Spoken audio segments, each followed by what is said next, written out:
Hi art lovers and MetaxArt friends, how are you going with your isolation so far? Well, I'm isolated in my studio in Kefalonia, and I thought it would be a good idea to make a small video in order to help you to put together a landscape painting from a picture.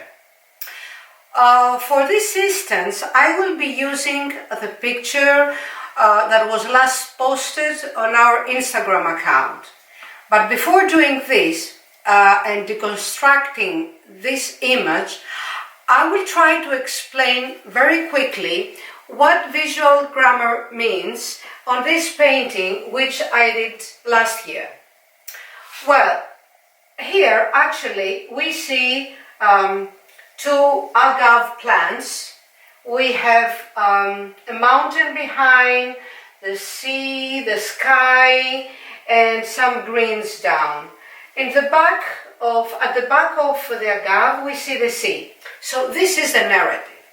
But when we come to visual grammar, then we talk about shapes, about colors, about hues, about tones, about rhythm, and about the construction of the composition.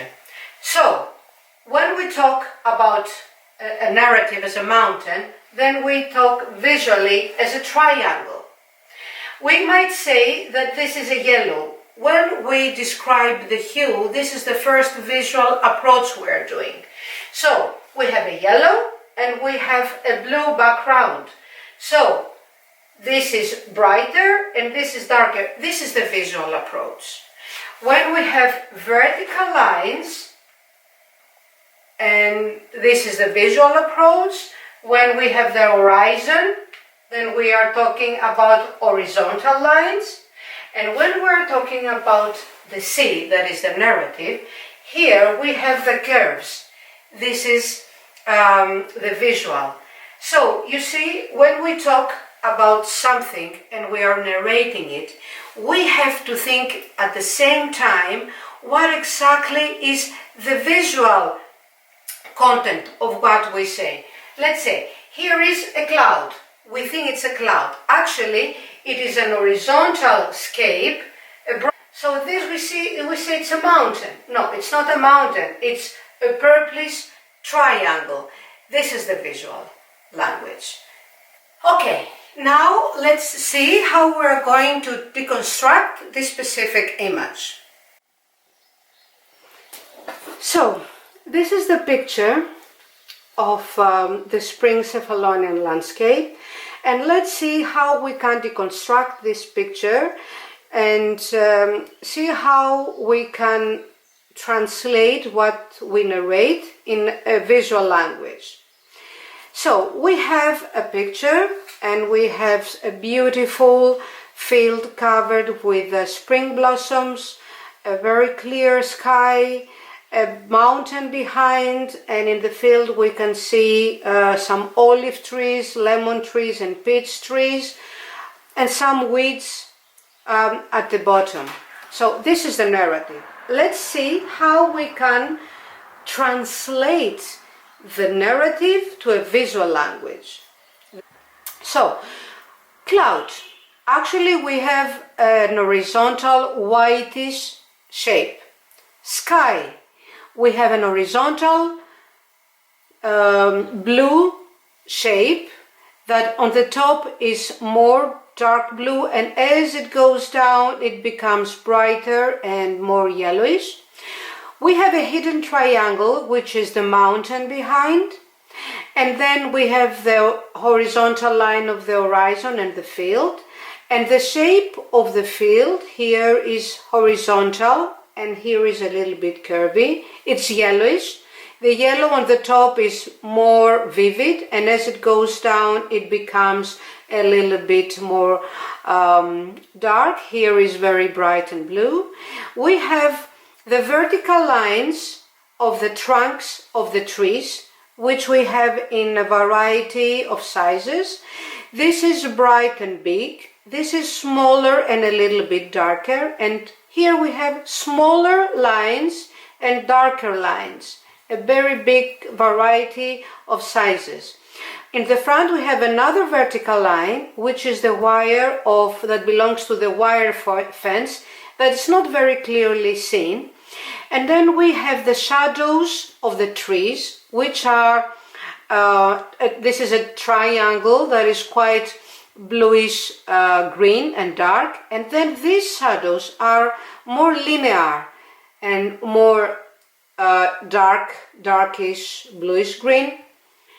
And on the bottom we have the weeds, which are actually lines that they point in different directions, and some of them are brighter, some of them are darker. And also we have the leaves of the trees, which are curvy shapes of different greens. And here we have a vertical line which belongs to the wire fence, and actually it's a very nice reddish vertical line, which we can use and put it even on the trunks of the trees. And here we have some very nice branches of the tree that has no leaves. The green areas of the trees are bigger, curvy shapes, some of them oval and darker, some of them more round and brighter green. So this is the visual language. So we have narrated, we have described the whole picture in shapes, colors and hues. And what we can do is that we can be inspired from this picture and leave ourselves to be free and make different things. That means we can just put few trees. It's not necessary to put all the trees. We can make different colors of yellow. We can even add some oranges if we like. We can interrupt all this triangle of the dark bluish green with different yellows, and we can be more creative and put things from our imagination.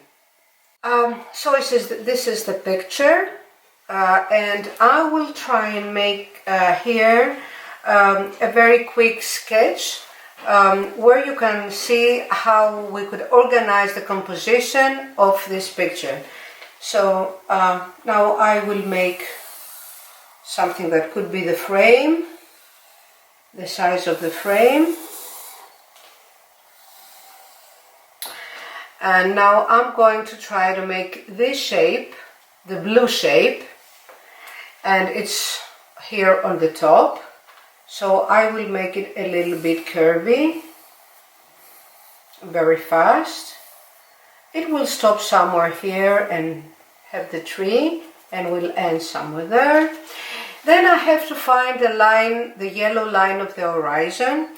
I will avoid to put it on the middle. So just say almost a little bit higher than the 2/3, because I don't want, it's not nice to cut your painting at the middle. So perhaps the yellow could be somewhere here. And then I will try and find out where will be the position of my lines and the shadows. This is a very big and nice shape that I need, so I might make it somewhere here and make it a little bit curvy and wavy, something like that.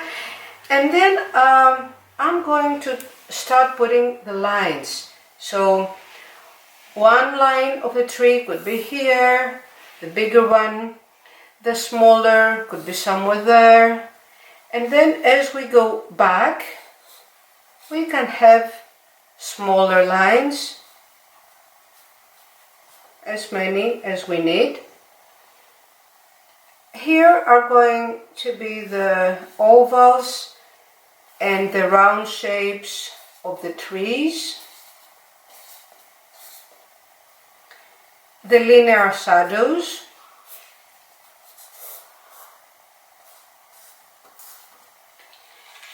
here is this red line that I might use or not.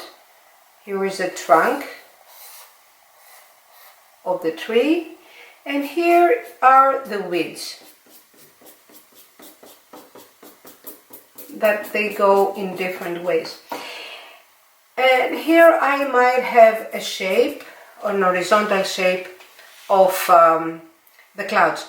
What is important, and I would like you to note down, is that these lines and the noise that we might have in this area or in this area, the vertical lines like the trees that you have here, these are creating something that is very, very important for our painting, and this is, let's say, the rhythm of the composition.